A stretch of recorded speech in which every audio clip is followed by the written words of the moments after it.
Hello friends, இன்றைக்கி இருக்க டெக்னாலஜியில் நம்ம யாருமே புக்ஸ் படிக்கிறது கிடையாது. ரீல்ஸ் பார்க்குற டைமை கூட புக்ஸ் படிக்க ஸ்பெண்ட் பண்ணுறது கிடையாது. அப்படியே ஸ்பெண்ட் பண்ணாலும் ஏதோ 5 நிமிஷம் 10 நிமிஷம்னு தான் ஃபோக்கஸோடு படிக்கிறோம். இந்த 5 மினிட்ஸில் நம்மளால் எவ்வளோ படிச்சிட முடியும்? மிஞ்சி போனால் 2 பக்கம். இப்படி 2 பக்கத்தையோ 3 பக்கத்தையோ படிக்கிறது மூலிமா நம்ம எந்த ஒரு விஷயத்தையும் அந்த புக்கில் இருந்து ஒழுங்காக கற்றுக்கவே முடியாது. என்னங்க சொல்கிறீங்க, அதுக்குன்னு 1 hour 2 hourன்னெல்லாம் எனக்கு உட்காந்து படிக்க டைம் இல்லையே அப்படின்னு நீங்கள் யோசிக்கிறீங்களா? அப்போது இந்த வீடியோ உங்களுக்காக தான் நினச்சிக்கோங்க. நீங்கள் சரியான வீடியோவை தான் சூஸ் பண்ணியிருக்கீங்க. இந்த வீடியோவில் ஜஸ்ட் 1 மினிட்டில் எப்படி 50 பேஜஸை படிக்கிறதுன்னு ரொம்பவே ஈஸியாக ஃபாலோ பண்ணுற மாதிரி 2 ட்ரிக்கையும் சொல்லித்தர போகிறேன். அந்த ட்ரிக்கை தெரிஞ்சுக்கிறது மூலிமா நீங்கள் நான் சொன்ன மாதிரி வெறும் 1 நிமிஷத்தில் 50 பக்கத்தை படிச்சிருவீங்க. ஃபஸ்ட் ட்ரிக்கை மட்டும் தெரிஞ்சுக்கிட்டு 2வது ட்ரிக்கை தெரிஞ்சுக்க மறந்துடாதீங்க. பிகாஸ் அந்த 2வது ட்ரிக்கில் தான் உங்களுக்கு ஒரு பெரிய சர்ப்ரைஸ் காத்துட்ருக்கு. Let's go into the video. Welcome to கற்றல் பயன்பாடு.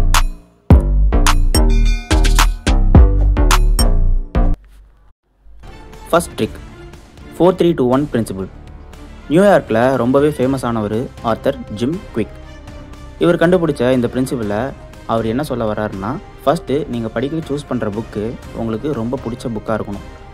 ஐ மீன், எந்த விஷயத்தில் உங்களுக்கு இன்ட்ரெஸ்ட் அதிகமாக இருக்கோ அது ரிலேட்டடான புக்காக தான் அது இருக்கணும். ஃபார் எக்ஸாம்பிள், உங்களுக்கு ஸ்போர்ட்ஸில் அதிகம் இன்ட்ரெஸ்ட் இருக்குது அப்படின்னு வச்சுக்கிட்டா, அப்போது ஸ்போர்ட்ஸ் ரிலேட்டடான புக்ஸை படிங்க.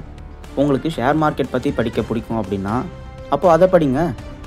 இதில் கவனிக்க வேண்டிய விஷயம் என்னென்னா, உங்களுக்கு எந்த லாங்குவேஜ் ரொம்பவே ஃப்ளூயண்ட்டாக தெரியுமோ அந்த லாங்குவேஜில் உங்கள் புக் இருக்க மாதிரி பார்த்துக்கோங்க. சரி, ஓகே. இப்போது இந்த பிரின்சிபலை எப்படி யூஸ் பண்ணுறதுன்றதை பார்ப்போம். ஃபஸ்ட்டு 4 நிமிஷத்துக்கு ஒரு அலாரத்தை வச்சுக்கோங்க. அந்த 4 நிமிஷத்துக்குள்ளே உங்களால் எவ்வளோ பேஜஸ் படிக்க முடியுதுன்றதை பார்த்துக்கோங்க. டைம் முடிஞ்ச உடனே நீங்கள் படித்ததில் எந்த வேர்ட்ஸ் எல்லாம் உங்களுக்கு இம்பார்ட்டண்ட்டுன்னு தோணுதோ, அதாவது கீவேர்ட்ஸ், அதை அண்டர்லைன் பண்ணுங்கள். தென் இப்போது 4 நிமிஷத்துக்குள்ளே படித்ததை 3 நிமிஷத்துக்குள்ளே படிக்க ட்ரை பண்ணுங்கள். நெக்ஸ்ட்டு அப்படியே 2 நிமிஷத்தில் படிக்க முடியுதான்றதை செக் பண்ணுங்கள். கண்டிப்பாக முடியும். ஸ்பீடாக படிக்கிற இன்ட்ரெஸ்ட்டில் நீங்கள் ஒரு சில வேர்ட்ஸை படிக்க மறந்து விட்டுட்டாலும் கவலைப்பட வேண்டாம். நீங்கள் அண்டர்லைன் பண்ண கீவேர்ட்ஸை கேட்ச் பண்ண மறந்துடாதீங்க. நெக்ஸ்ட்டு 1 நிமிஷத்தில் படிக்க பாருங்கள். இப்படி நீங்கள் படிக்கும்போது வேர்ட்ஸை ப்ரொனவுன்ஸ் பண்ணக்கூடாது. கண்ணுக்கும் மூளைக்கும் மட்டும்தான் வேலை. இந்த பிரின்சிபலை ஃபாலோ பண்ணி ப்ராக்டிஸ் பண்ணுறது மூலிமா மேக்ஸிமம் 1 மந்த்துக்குள்ளே 10 பேஜஸை வெறும் 1 மினிட்டில் படிக்க ஸ்டார்ட் பண்ணிடுவீங்க. Second trick, 5-in-1 principle. நம்ம எல்லாருக்குமே தெரிஞ்ச நரேந்திரநாத் தத்தா, அதாவது சுவாமி விவேகானந்தா, இந்தியாவில் ஒரு பெரிய ஸ்பிரிச்சுவல் லீடர்னு சொல்லக்கூடிய இவர் இந்த 5-in-1 பிரின்சிபிளை கண்டுபிடிச்சார். இவர் ஒரு நிமிஷத்துக்கு எத்தனை பக்கம் படிப்பாருன்றதை தெரிஞ்சுக்கிட்டா நீங்கள் ஷாக் ஆகிடுவீங்க தாங்க சொல்லணும். வெறும் 1 நிமிஷத்தில் இவர் 700 பக்கம் படிப்பாராங்க. இது எந்த அளவுக்கு உண்மைன்றது எனக்கு சரியாக தெரியல. பட் இவர் சொன்ன இந்த பிரின்சிபலை தெரிஞ்சுக்கிறதுக்கு முன்னாடி வரைக்கும் எனக்கு ஒரு பக்கத்தை படிக்கவே 3 நிமிஷத்துக்கு மேலே ஆகும். இப்போது இந்த பிரின்சிபலை லாஸ்ட் 1.5 மந்த்தாக ஃபாலோ பண்ணிகிட்ருக்கேன். இப்போது என்னால் 1 நிமிஷத்தில் ஒரு பக்கத்தை படிக்க முடியுது. நான் இதுக்கு டெய்லி ஸ்பெண்ட் பண்ண டைம்னு பார்த்தா ஜஸ்ட் 3 மினிட்ஸ், அதாவது ஒரு பக்கம்தான். ஒரு நாளைக்கு ஒரு பக்கம்ன்ற ரேஷியோவில் ஸ்பெண்ட் பண்ணேன். அந்த 3 நிமிஷம் இப்போ 1 நிமிஷம் ஆகிடுச்சு. இந்த 5-in-1 பிரின்சிபல் அப்படின்றது ஒன்றும் இல்லை. ஃபஸ்ட் ஒரு பேராகிராஃபை ஒவ்வொரு வேர்டாக ரீட் பண்ணுங்கள். அப்புறம் 2 வேர்ட்ஸாக ரீட் பண்ணுங்கள். கொஞ்சம் பழகுனதுக்கப்புறம் 3 வார்த்தையாக படிங்க. இப்படியே பழக உங்களோட வேர்ட்ஸை இன்க்ரீஸ் பண்ணிக்கோங்க. இந்த 5-in-1 பிரின்சிபலை விவேகானந்தர் ஒரு பார்வையில் 5 வார்த்தை அப்படின்னு சொல்கிறாரு. சுவாமி விவேகானந்தர் சொன்ன இந்த பிரின்சிபலை ட்ரை பண்ணுறதுக்கு இப்போது வீடியோவில் ஒரு பேராகிராஃப் கொடுக்குறேன்.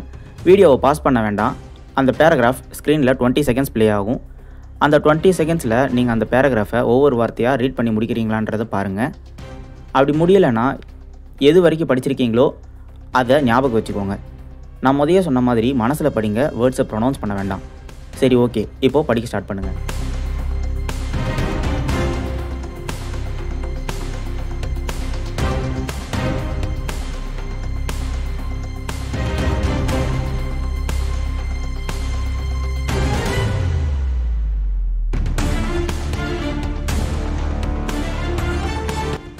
திரும்பவும் 20 செகண்ட்ஸ் பேக் போய் அந்த பேராகிராஃபை ஃபஸ்ட்லேருந்து இப்போது 2 வார்த்தையாக படிங்க. அப்போது உங்களுக்கே தெரியும் உங்களோட ரீடிங் ஸ்பீட் இன்க்ரீஸ் ஆகிருக்கிறது. இந்த வீடியோ உங்களுக்கு பிடிச்சிருக்கும்னு நம்புகிறேன். ரொம்ப பிடிச்சிருந்தா ஒரு லைக் கொடுங்க. இந்த வீடியோவை உங்கள் ஃப்ரெண்ட்ஸ் அண்ட் அக்வைண்டன்ஸ்க்கு ஷேர் பண்ணுங்கள். ஃபர்தராக இந்த மாதிரி எஜுகேஷனல் அண்ட் இன்ஸ்பிரேஷன் வீடியோ வேணும்னா கீழே இருக்க சப்ஸ்கிரைப் பட்டனை செலக்ட் பண்ணி பெல் ஐக்கானை எனேபிள் பண்ணி வச்சுக்கோங்க. அப்போ தான் நம்மளோட அப்டேட்ஸ் எல்லாம் உங்களுக்கு நோட்டிஃபை ஆகும். கடைசியாக தேங்க்ஸ் ஃபார் வாட்சிங்.